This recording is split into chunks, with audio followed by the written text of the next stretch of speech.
You're listening to Two Bobs, Conversations on the Art of Creative Entrepreneurship with David C. Baker and Blair Enns.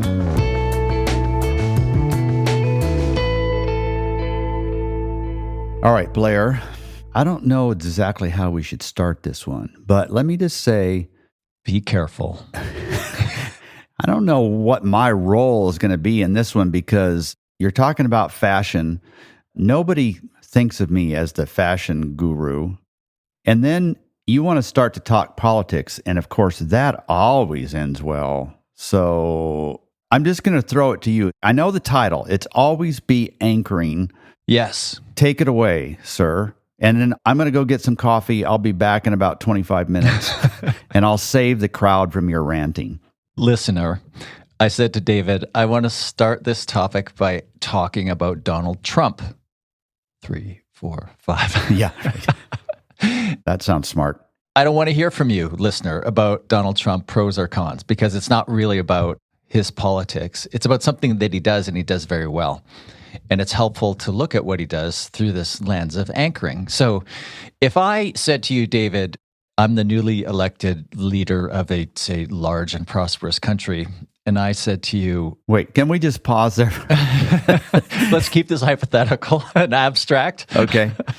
No, let's get specific. Some of the first few things Donald Trump said on taking office, and again, this isn't about his politics, and I don't actually care what your view on him is. You're entitled to it. I don't want to hear it, whether it's pro or con. As I've said before, I am completely devoid of any political ideology, so I can actually have a conversation about these things. So Donald Trump takes office, and one of the things he says right away is he starts calling Canada the 51st state. And you're from Canada, for the record. Yeah, and so here I am in the 51st state. If this were a different topic, I would negotiate with him on this. You are digging so deep. Keep going, sir. We've lost half the audience. So Canada, 51st state. I want to take over Canada. I want to take over Greenland.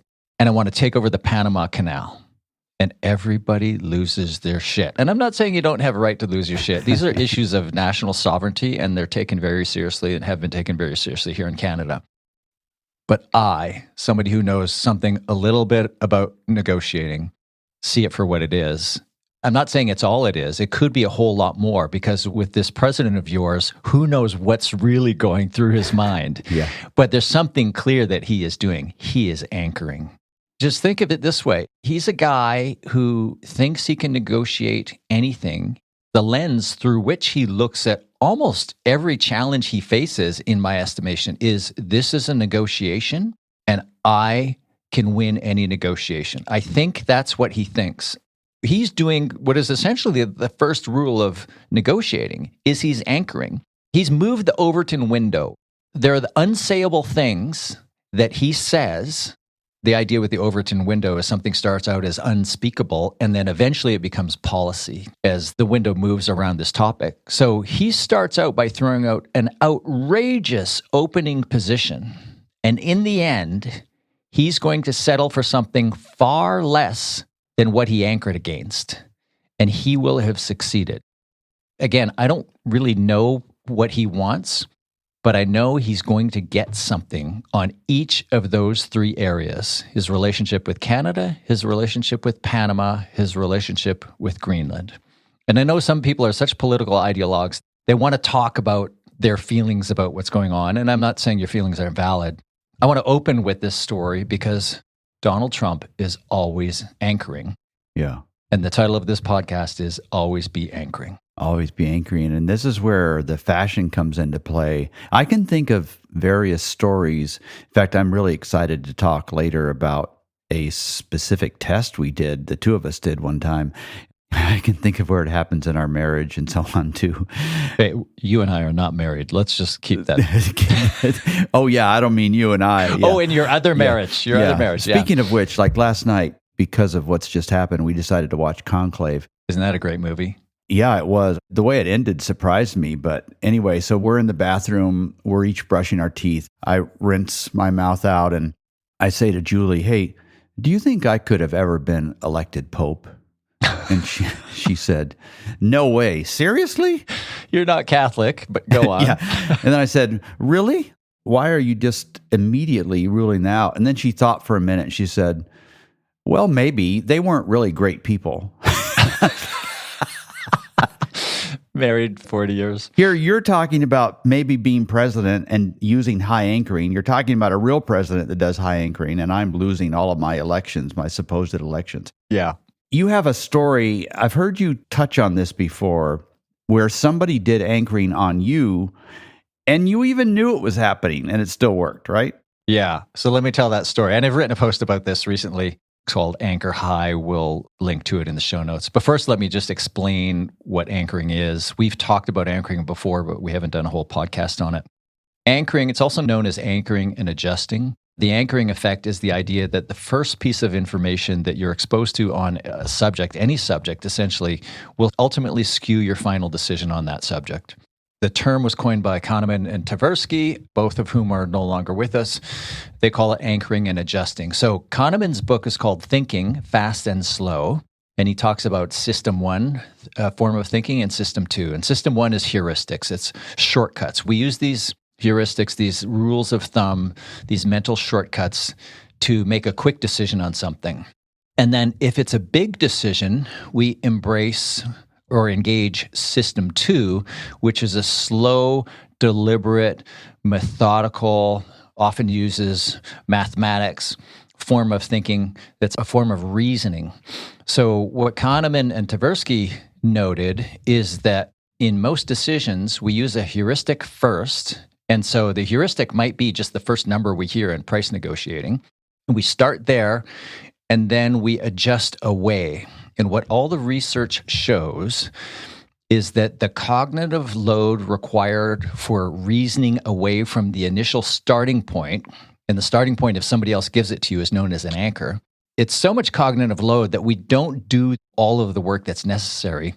So we stop before we're fully reasoned away from the starting point. So if you can set the starting point in a negotiation and have your opponent, instead of having them start at the opposite end of the spectrum, they will start at your point, so taking over Greenland, Canada, Panama, and reason away from that, and they will ultimately arrive, on average, at something that is more in your favor as the person who anchored high, closer to your end of the spectrum and further from their end of the spectrum. Does that make sense? Yeah. So another way to think about it is somebody goes into a negotiation like I'm the buyer and I think, okay, I know that this price, I'm not going to pay whatever the price is. And in my mind, I'm thinking, I want to negotiate like 20, 25% off or whatever. And then they anchor really high. And in my mind, I don't have the energy to start all over. I just say, 20, 25% off of that higher price. I still get my discount, but it's a discount off of a higher, and it may end up being way higher than I should have paid anyway. It's just a mental shortcut. I see it happening all the time when people do this to me. And it's still, even when you know it's happening, it's almost impossible to resist it, really. Yeah. In fact, that when I first started talking about anchoring, there were no known ways to undo the anchoring effect. And the last time I checked, which is a couple of years ago now, there are 3 known ways, and we could talk about that later. But effectively, in price anchoring, it simply means when you're negotiating, if you are the seller, start with a really high number. If you're the buyer, start with a really low number. That's effectively what it means. Oh, wait. So anchoring works in reverse as well. That's not something I realized. Yes. If you don't anchor high as the seller, your client will anchor low as the buyer. So first wins, in a sense, sets the rules of the game. Yeah, the way I think about an anchor, specifically in price anchoring, but we're going to talk about anchoring in things that aren't also price. The anchor to me is like the moon hanging in the sky, pulling toward it the tide that is the average settled price. Mm-hmm. Right. That's a pretty profound metaphor, I think. Yeah. I'm just going to go with you. I don't have the cognitive load to argue with you on that point. So I'm just going to go with you that it was a great metaphor. I was expecting more than just right. All right, let me tell the story about the suit that I bought. So 2018, Pricing Creativity, A Guide to Profit Beyond the Billable Hour comes out, and I feel like, okay, I wrote a book about money or pricing. I should look like money. I need a new suit. So I had a very specific idea of the suit I wanted, and I thought I was going to buy it at a store in London the next time I was in London. But my wife and I were in a mall in Vancouver, and I'm walking past a store I used to shop in when I used to be able to afford to shop in the store when I made way less money. And I don't know how my income didn't keep up with the store because I hadn't been in there in years. But I thought, you know what? I've got some time to kill. I'll see if I can buy this suit here. So I find a salesperson and I tell him the cut of the suit, the cloth, the color, the style. And I tell him my budget. And I say, can I get this suit for this price in this store? And he smiled. He didn't say yes. He didn't say no. He smiled and said, come with me. So I followed him. He took me into this corner of the store and he said what I knew he was going to say. He said, first, let's try this on for size. And I thought, yeah, I know exactly what you're doing. You're putting the most expensive suit on me because you want to anchor high. And so he puts it on. It fits me perfectly. I look in the mirror and I think, man, I look good. So he does what they all do. He leaves for a minute so I can be alone to look at the price tag. I look at the price tag. I know this is coming, and the price is so big, I just choke on it, and I can't get this thing off me fast enough. Did you remember what the price was? Well, I think it was $6,500. Oh, God, that's even higher than I thought. Okay. No, I had a pretty big budget for this suit, but it wasn't $6,500. Yeah, right. And I hadn't bought one in years. So he comes back and I already got this thing off and I hand it to him. And I said, I know what you're doing. I've written a book about this. And he just smiled and said, come with me. So he puts the suit away. And then he tries another one on. And I look in the mirror and I think, damn, this looks good. And I look at the price and it's only 1.8 times my budget. It's only 80% over my budget. And I breathe a sigh of relief.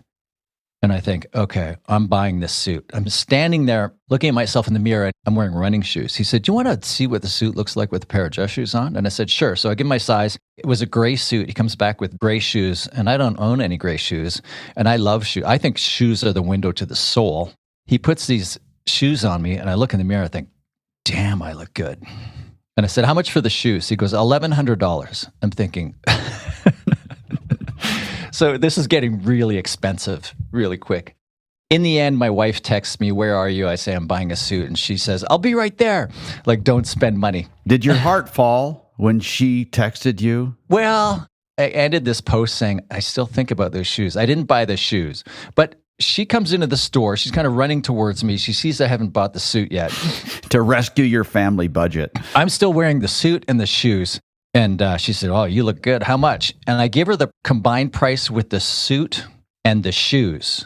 And she chokes on it. And then I say, the shoes are $1,100. I don't think I'm going to take the shoes. So just the suit, just 80% over my budget. And she sighs a sigh of relief. So the salesperson anchors high with me, changes my reference frame so that 80% over my budget is acceptable. And then I almost spend a bunch more, and then I use the same effect on my wife to sell my wife the suit. This is where you hope she doesn't listen. We walk out of the store, everybody's happy. I'm 80% over my budget. My wife is happy, I'm happy, the salesperson is happy. All because he anchored high. Let me first try this on for size. So you don't think he had any expectation of selling that $6,500 suit to you? That's the thing about an anchor price option. So we talk about, and we've done an episode on this, the importance of offering options in your proposals. And when you're anchoring high, there's more to it than this. But when you are in the closing conversation with a multi-option proposal, you always start with the most expensive option. And the job of that anchor price is not to sell that anchor solution. The job of that anchor price is to set the context for the decision and to make the other prices look more affordable in comparison. So the job of that price tag on that suit that he put on me for size, in air quotes, was not to sell me that suit. The job of that price tag was to sell me the other suit that was 80% over my budget. What percentage of the time do you think a client in our industry actually chooses that higher anchor price? That's part A of the question. And part B of the question is, should you be excited about it? Do you want to ever sell that anchor thing? Or are the promises so wild that you don't actually make a lot of money? Psychologically, how does the seller think of that anchor price? Well, those are really good questions. So the first one about percentage of the time, I don't know. I don't know what the average is. But on average, your client should end up in the middle. Okay. So there's the odd buyer. So just like there are price buyers who will always buy the least expensive one, there's a buyer, I don't know what you would call them, extravagant luxury buyers or extravagant value buyers who always have a tendency towards the most expensive one. And I've had clients buy from me and say, yeah, as a rule of thumb, I always buy the most expensive one. I think that's an odd thing to admit out loud, but there are people like that. Mm-hmm. On average, people will end up in the middle if you're constructing your proposals properly. But to your point, when somebody chooses the anchor option, yeah, you're celebrating, but you're on the line now. You're committing to either doing a lot or making a lot of risk go away. Yeah. And the way you make risk go away is you take it on. So that might mean some form of performance pay. So you might think that you are happiest when your client chooses the anchor option, but that's not necessarily true. I think when you've constructed your options properly, you're happy with whatever they choose, because the cheap one, you've stripped out all the value drivers, and it's not a lot of money, but you don't have to do a lot for it, and it's still quite profitable. And on the high end, it's a big number, hopefully a really big number, but there's a lot of work that goes with it, and maybe even an increased amount of risk. Yeah. That's why I was asking that question, because you almost have to anticipate that every once in a while somebody will choose that. And when that happens, you have to be mildly excited, but also it better be enough money to compensate for all that risk. There's probably some data on this next thing. I've always wondered, when you go to buy something and there's all these items and you decide how to sort by, and then there's high to low or low to high. I wonder how many people choose high to low, sort of knowing, I want to anchor this. I'm not going to spend the most expensive. I'm going to choose something else, but this will kind of help set the... What's another example of anchoring that you see out there besides the suit story? I wrote something, I think it was a LinkedIn post about, it's so big, I bet you can't eat it, menu item. 36-ounce steak. Yeah, 72-ounce steak. Anybody can eat a 36-ounce steak, David. Not me. I wrote a story about a burger in the city an hour away from where I live, the city of 10,000 people. There used to be a burger joint, and they had a King Kong burger, and if you ate it, you got it for free, and you got your name written on a record that they hung from the ceiling. And I ate it. I won. It hurt. But people don't realize, it's a little bit of a marketing gimmick, so it's a bit of a hook, but it really is an effective price anchor, because I think the price of that burger was something like $36, like a crazy amount of money for a burger. And so you pull out the menu, and you can tell when a menu has been designed by a pricing expert, because there's a box and they have these high-priced items in the box, and your eye is drawn to the box. And then right below the box, there's the thing that they want you to buy. So in the box in these restaurants is, in this case, it's the burger for a crazy amount of money, and you're so intrigued by it, and you have a conversation with your table mates about it, and then one of you orders it, and it's fun. But most of the time, you don't order it. Right. And your eye moves from the $36 burger to the $19 burger, and you order the $19 burger. Feels like a bargain.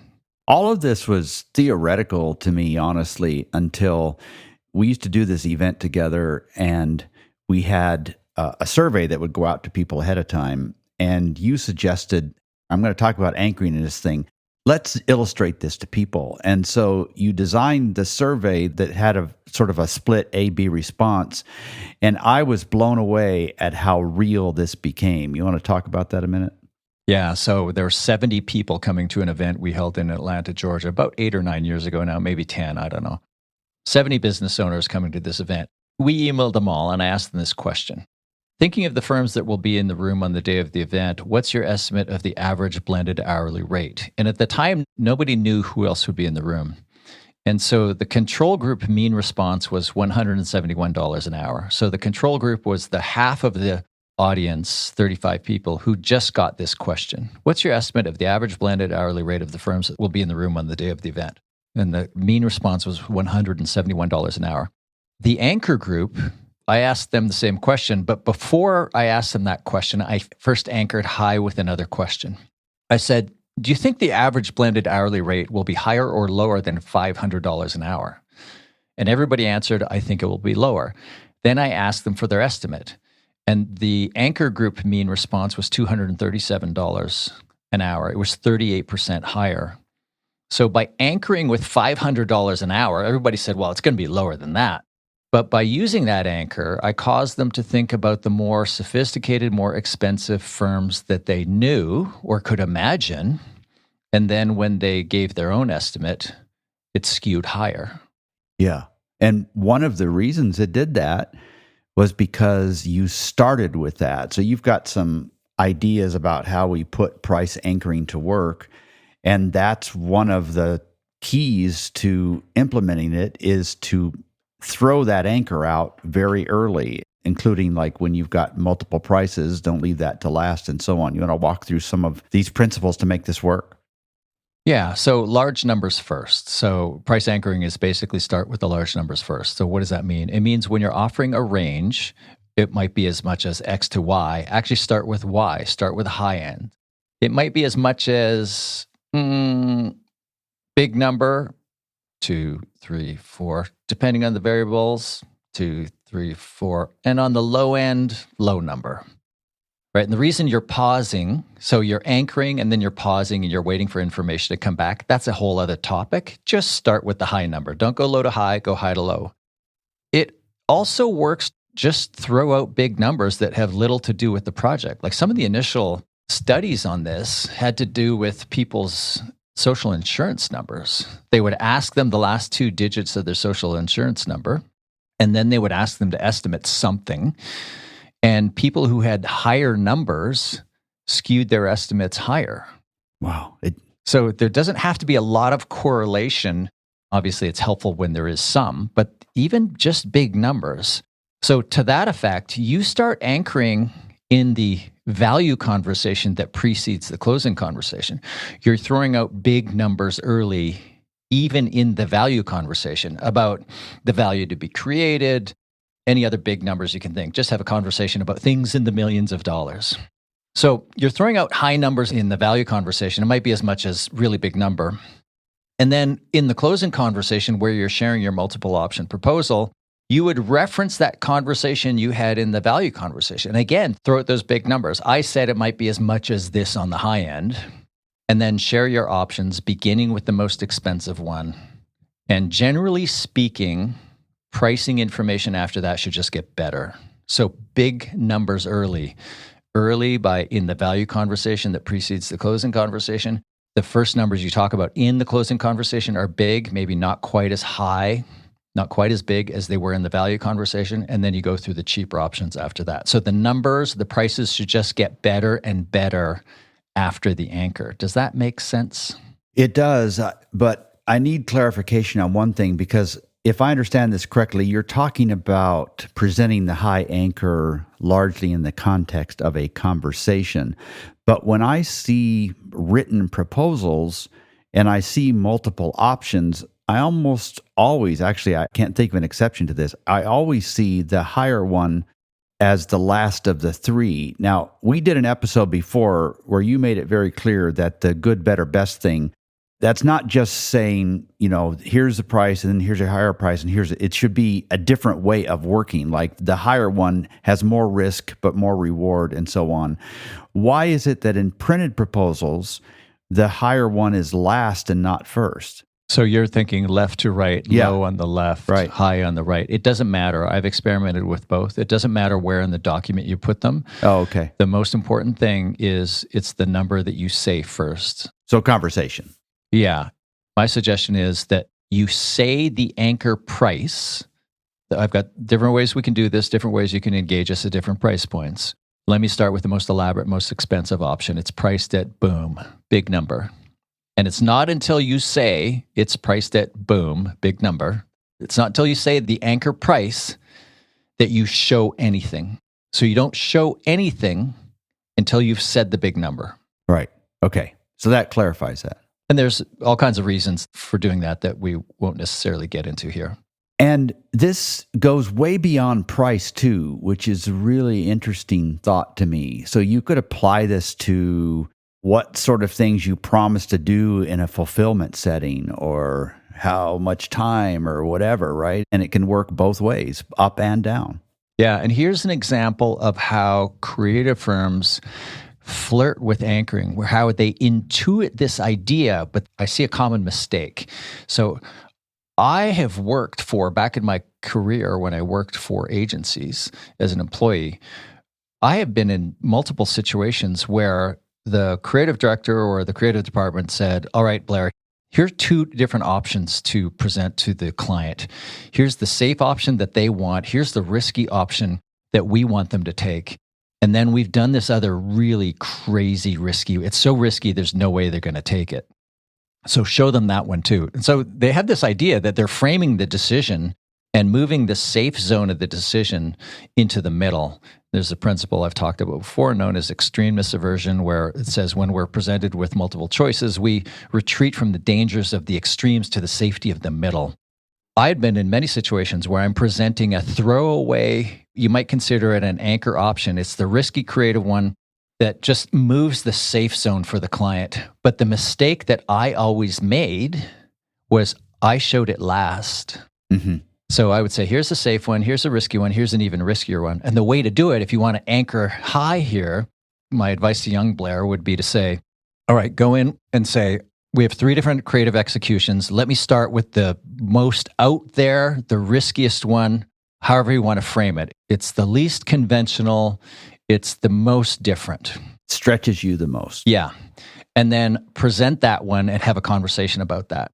I said prices should get better, but when it comes to presenting options, I like to go from one extreme to the other extreme and show off the contrast.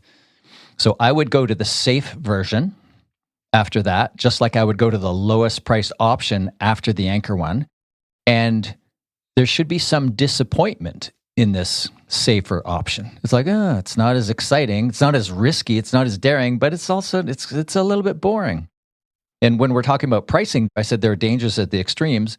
At the anchor option, the danger for the client is they will overpay. But at the cheap end of the spectrum, the danger is that they underbuy. And it's the same thing with creative concepts. Well, this is pretty tame. And then I would say, okay, well, I have this other option in the middle. It's somewhere between the crazy out there option and somewhere between the safe option. I've now moved the safe zone to the middle. And my expectation is the client will choose that safe zone. Yeah. This will get you noticed, not fired. Yeah. I think a lot of people listening intuit this, and you've been in situations like this before where you've presented a variety of creative options and you've had a really crazy out there one to frame the decision as something against which to compare the other options. Now, if you're going to do that, it's not an anchor unless you lead with it. So anchor high. Anchor high. Start with the most expensive or the craziest out there one. And if this makes you a little nervous, it should, but start stretching yourself by anchoring, thinking how this could impact you as well. Okay, so what's the thing that you inject yourself with right after the snake bite? How do you counter an anchor? What's the anti-venom? Yeah. How do you counter an anchor? Yeah, so I said, when I first started talking about it, there were no known ways to counter an anchoring effect. There are 3 known. There might be more now. I haven't looked it up. You'd think I'm doing a podcast about it. I should do some research, but that's just not in my nature, people. So 3 different ways to counter the anchoring effect. Your clients don't know what they are, but they can build on each other. So the first thing you do is you reject the anchor. You say, no, there's no way I would pay that price.